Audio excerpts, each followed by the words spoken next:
وكفى والصلاة والسلام على سيد الأنبياء محمد وعلى آله وصحبه أجمعين. أعوذ بالله من الشيطان الرجيم. بسم الله الرحمن الرحيم. إنا أعطيناك الكوثر فصل لربك وانحر إن شانئك هو الأبتر. صدق الله العظيم. اللهم صل على سيدنا وسندنا ونبينا وشفيعنا وحبيبنا محمد وعلى آله وصحبه أجمعين. يا رب صل وسلم دائما أبدا على حبيبك خير الخلق كلهم. اسٹیج پر تشریف فرما مہمانان گرامی قدر، حضرات اساتذہ کرام اور دارالعلوم محمودیہ کے نوش گفتہ پھولو،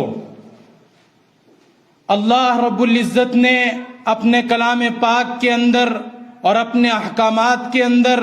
اور جناب نبی رحمت صلی اللہ علیہ وسلم کے ذریعے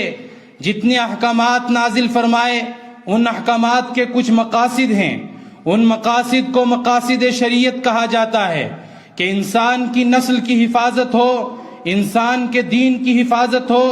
انسان کی جان کی حفاظت ہو، اس کے مال کی حفاظت ہو، اس کے حسب و نسب کی حفاظت ہو. چنانچہ تمام احکامات ان 5 مقاصد کے گرد گھومتے ہیں. چنانچہ اللہ رب العزت نے اپنے کلام پاک کے اندر شراب جیسی وبا کو اور شراب جیسی گندی چیز کو حرام فرمایا، اور اس کے بعد آپ علیہ السلام نے جگہ جگہ اپنے صحابہ کو منع فرمایا اور رہتی انسانیت کے لیے یہ پیغام دیا کہ اے ایمان والو، تم پر شراب حرام کی گئی ہے اس لیے کہ وہ تمہارے دین کی دشمن ہے، تمہاری عقل کی دشمن ہے، تمہاری نسل کی دشمن ہے، تمہارے مال کی دشمن ہے. حضرات گرامی قدر، حضرت معاذ ابن جبل رضی اللہ تعالی عنہ ایک بہت بڑے صحابی ہیں. آپ علیہ السلام نے ان کو 10 نصیحتیں فرمائی، اور ان نصیحتوں میں سب سے سر فہرست جو نصیحتیں تھیں ان میں ایک نصیحت یہ ہوئی کہ اے معاذ، تم شراب ہرگز نہ پینا. اور حضرت ابو درداء رضی اللہ تعالی عنہ سے روایت ہے کہ جگر گوشہ آمینہ یتیم عبداللہ فرما رواہ عالم سید الاولین والآخرین، میرے اور آپ کے آقا حضرت حبیب کبریا صلی اللہ علیہ وسلم ارشاد فرماتے ہیں لا تشربوا الخمر فإنها مفتاح كل شر، کہ آپ ہرگز شراب نہ پیجئے اس لیے کہ وہ تمام برائیوں کی چابی ہے، وہ تمام برائیوں کی کنجی ہے، وہ تمام برائیوں کی جڑ ہے، کہ جو آدمی شراب پیتا ہے وہ ہر قسم کی برائی کے اندر جا سکتا ہے. حضرات، صرف یہی بات ختم نہیں ہو جاتی. ایک موقع پر صحابہ کرام کی ایک جماعت نے آپ علیہ السلام سے یوں دریافت کیا، اے اللہ کے حبیب، کیا ہم چستی حاصل کرنے کے لیے کیا دوا کے طور پر ہم شراب پی سکتے ہیں؟ آپ علیہ السلام نے وہ جامع کلمہ ارشاد فرمایا اور وہ جامع الفاظ ارشاد فرمائے جو رہتی انسانیت کے لیے ہدایت ہے، اور آپ نے اپنے جوامع الکلم کا وہ ثبوت دیا اور وہ 2 کلمے فرمائے. آپ نے یہ نہیں فرمایا کہ یہ شراب حرام ہے، یہ حرام ہے، آپ نے جملہ فرمایا کل مسکرن حرام، ہر نشہ آور چیز حرام ہے. ایسی چیز جس سے نشہ پیدا ہو، چاہے وہ سیال ہو، چاہے وہ کسی بھی طرح کی ہو، چاہے وہ شراب ہو، چاہے وہ بھنگ ہو، چاہے وہ افیون ہو، چاہے وہ انسانوں کے استعمال شدہ انڈرویئر ہو، چاہے وہ سوکھا ہوا پاخانہ ہو، یہ سب قسم کے نشے حرام ہے. آپ علیہ السلام نے فرمایا کل مسکرن حرام، ہر نشہ آور چیز حرام ہے. اور آپ علیہ السلام نے ایک موقع پر 10 آدمیوں پر لعنت بھیجی، اور یاد رکھیے، اس کو دھیان سے سنیے، اپنے نہا خانہ ذہن میں اس کو آپ جگہ دیجئے کہ آپ علیہ السلام نے فرمایا کہ شراب نچوڑنے والے پر، نچڑوانے والے پر، جس کے لیے نچوڑی جائے اس کے لیے، اور جو اس کو پیے اس کے لیے، جس کے لیے شراب اٹھائی جائے اس پر، جس کے لیے شراب خریدی جائے اس پر. اور جو لوگ یہ کہتے ہیں ہم صرف شراب فروخت کرتے ہیں، وہ سن لیں کہ جگر گوشہ آمینہ کائنات کے تاجدار حبیب کبریا نے فرمایا جو آدمی شراب سے حاصل شدہ، شراب کی کمائی سے حاصل شدہ کمائی اپنی اولاد کو کھلائے گا، اللہ کے حبیب نے فرمایا ایسے شخص پر لعنت ہے.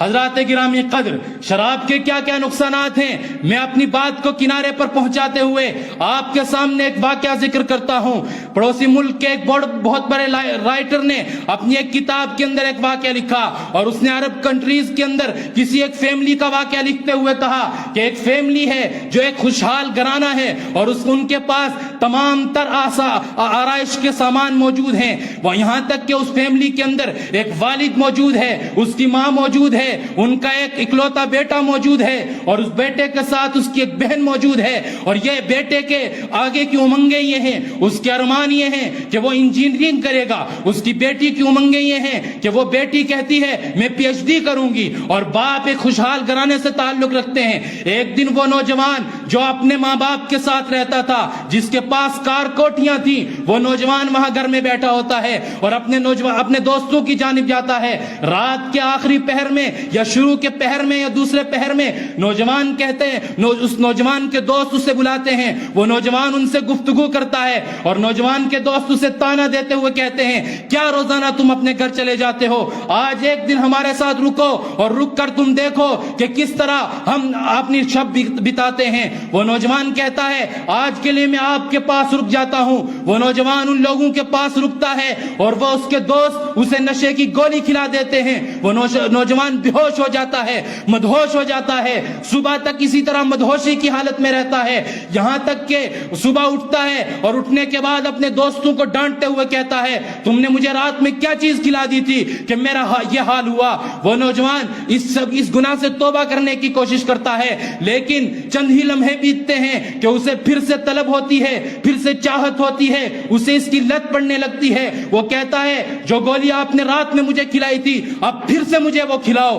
وہ نوجوان اسے کہتے ہیں کہ لے ہم تجھے دوستی میں دے رہے ہیں، لیکن ہمیشہ دوستی میں نہیں دیں گے۔ یہاں تک نوبت بئی جا رسید کہ ایک دن اس نشے کا لت کا اس بہن کو پتا چل گیا، جو اپنی امنگوں کو لے کر ابھر رہی تھی، جو کسی باپ کی عزت تھی، جو کسی ماں کی ممتا کا افتخار تھی۔ وہ اس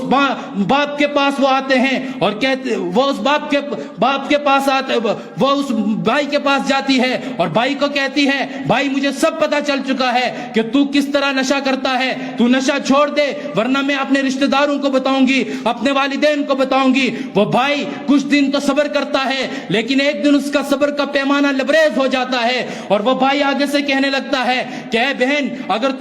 بہن تو اگر میرے ساتھ اس طرح کرے گی تو میں تجھے نہیں چھوڑوں گا۔ یہاں تک کہ وہ اپنی بہن کو نشہ کھلا دیتا ہے اور وہ بہن بھی نشے کی عادی ہو جاتی ہے۔ صرف بات یہیں جا کر نہیں رکتی، وہ لوگ جو کار کوٹھیوں کے مالک تھے، وہ لوگ جن کے پاس مال تھا، وہ گھرانہ جو خوشحال زندگی بسر کر رہا تھا، وہ دونوں بہن بھائی اپنے گھر کے مال کو فروخت کرنے لگتے ہیں، اپنے گھر کے سامان کو فروخت کرنے لگتے ہیں اور نشے کے حصول کے لیے طرح طرح کی کوششیں کرنے لگتے ہیں۔ ایک دن ایسا موقع بھی آتا ہے کہ وہ نوجوان اپنی بہن کو لے کر اپنے ایک دوست کے پاس جاتا ہے اور دوست سے کہتا ہے دوست مجھے نشہ دے دے۔ وہ دوست کہتا ہے میں تجھے نشہ خالی ہاتھ نہیں دے سکتا، تجھے مجھے کچھ دینا ہوگا۔ وہ نوجوان کہتا ہے میرے پاس کوئی ایسی چیز موجود نہیں ہے جو میں آپ کو دے سکوں اور آپ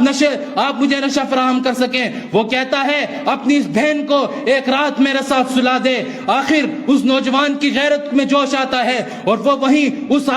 دوست کو تھپڑ مارتا ہے، لیکن نشہ تو نشہ ہے۔ چند لمحوں کے بعد اس کی بہن بھی راضی ہو جاتی ہے، وہ بھائی بھی راضی ہو جاتا ہے کہ اپنی بہن کو، اپنی دست و بازوں کو اس نوجوان کے پاس لٹا دے، اور وہ نوجوان اپنی بہن کو اس دوست کے پاس لٹا دیتا ہے۔ یہاں تک نوبت پہنچتی نہیں، گاڑی یہیں ختم نہیں ہوتی، بات یہیں مکمل نہیں ہوتی، بلکہ آگے لکھنے والا لکھتا ہے کہ ایک موقع پر اس بھائی کو اس کا دوست بیچ سے ہٹا دیتا ہے اور بہن اور دوست کا آپس میں تعلق ہو جاتا ہے۔ پھر یہاں سے بات آگے پہنچتی ہے کہ ایک صبح کو اس کا والد صبح تہجد کی نماز ادا کرتا ہے، فجر کی نماز ادا کرنے کے بعد تیار ہو کر اپنے دفتر کی جانب روانہ ہوتا ہے۔ دفتر کے دروازے پر پہنچتا ہے، اپنی چابی نکال کر دفتر کے تالے پر رکھتا ہے اور دفتر کھولنے کی کوشش کرتا ہے کہ اچانک اسے ایک فون کال وصول ہوتی ہے اور فون کال میں یہ بتایا جاتا ہے کہ ہم پولیس اسٹیشن سے بول رہے ہیں، آپ کی بیٹی فلاں ہوٹل اصل میں زیادہ نشہ کرنے کی وجہ سے